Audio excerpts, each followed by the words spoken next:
breakout or fakeout, continuation or reversal? These are the questions I'll help you answer with a certain method I've devised. The method begins with finding a recent downswing from established resistance. A Fibonacci retracement will be based on the highest price of the downswing to the lowest price of an upswing. But the main focus is actually on the extensions produced, specifically the first extension range from 1 to 1.272.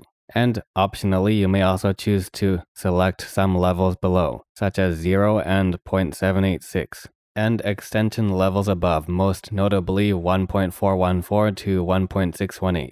Now the longer-term trend continues, in this case an uptrend back to the previous resistance around the mid to low 44,000 area. Then our focus will shift just a bit higher to the 1 to 1.272 portion of the Fibonacci levels. Price has traded above this area, but not closed over it. This means a breakout higher is actually still possible, but it could be delayed and have a smaller rise. Usually that would be up to around the 1.414 to 1.618 extension range, or just a bit higher. But so far, price has only made a false breakout, or fakeout, or whatever you want to call it. Resistance was recontacted and tested, price traded and even closed above it, but there was no decisive break in terms of quickly closing over the Fibonacci extension range from 1 to 1.272. And although there wasn't a complete downswing, there still was a noticeable drop from resistance once again. In fact, it made a lower low than the previous upswing.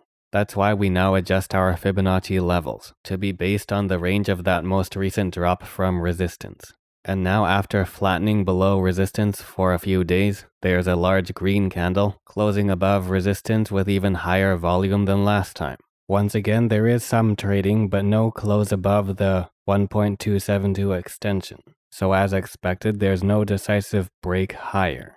Though since price does eventually rebound from the moderate drop to maintain a neutral to bullish stance in the broader context, attention on resistance ranges can focus on the previous downswing point and adjust the Fibonacci levels to be based on the previous drop. The old placement could be used, but it will be slightly less relevant. In any case, price closes over the 1.272 extension for both placements to indicate a more decisive long-term breakout ahead.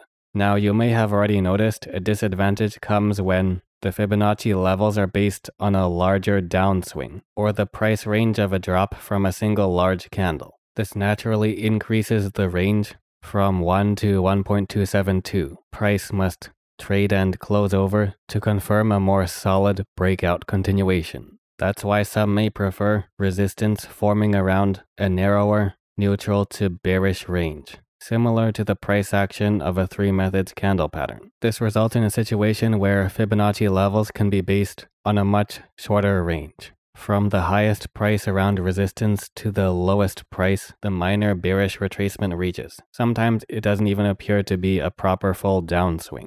The end result is a much smaller range between the 1 and 1.272 Fibonacci levels, which can often be decisively crossed with one single large candle that often has above average volume as well.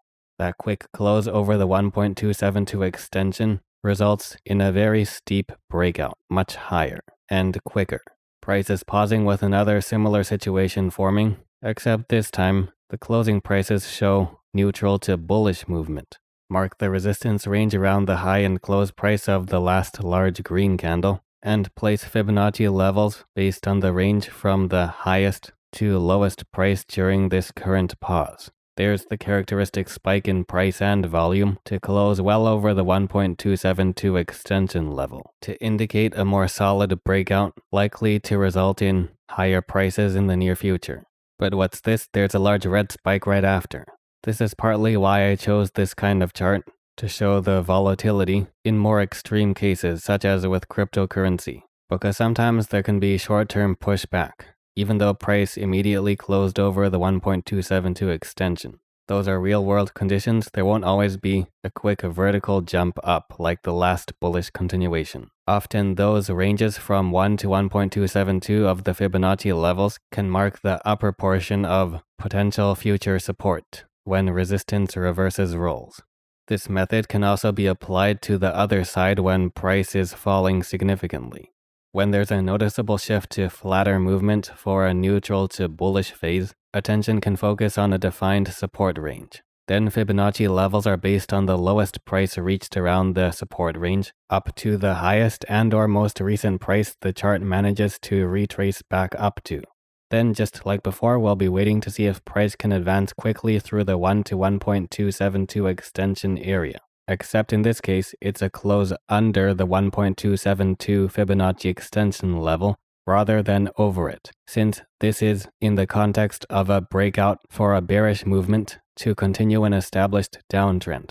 The criteria was met with price immediately closing under the 1.272 Fibonacci extension level to signal a decisive breakout rather than a false breakout. These concepts can also apply to reversals and chart patterns. For example, a false breakout would mean a failed double bottom, while a so-called real or decisive breakout would mean a successful double bottom reversal. And because it's a potential bullish reversal pattern, we would want the extension levels to project upwards. So the range is based from the high to the low price of the proposed double bottom pattern. And now price has technically gone over the high of the double bottom range, but no breakout and successful completion of the pattern until there's a close over the 1.272 extension level, which, like those continuation examples we saw earlier, signals a more definite breakout attempt. And there is a characteristic acceleration with larger green real-bodied candles, which even managed to overcome short-term bearish sentiment from these long upper-wicked candles in between. And as we've already seen before, even a strong trend will begin to slow down and head into a neutral to bearish phase prior to a bullish continuation. We've seen this kind of situation before, a minor bearish retracement to place the Fibonacci levels on, followed by the declaration of a decisive breakout after price crossed and immediately closed over the 1.272 Fibonacci extension level. Next, there's an interesting case with a failed double top reversal range. Again, the same process based the Fibonacci levels from the high to the low of the range, and we know it's a solid breakout after price contacts and quickly closes over the 1.272 extension level to quickly head up for the 1.618 extension level and beyond. Of course, I won't lie to you and say the method works flawlessly 100% of the time. Sometimes the criteria can be met, yet there's no breakout and instead price reverses. In such cases, the reversal could still stall in the 1 to 0.768 Fibonacci range. To reduce falling for these kinds of situations, other methods could be added, such as using the regular Fibonacci time zone. But for now, that's outside the scope of this discussion.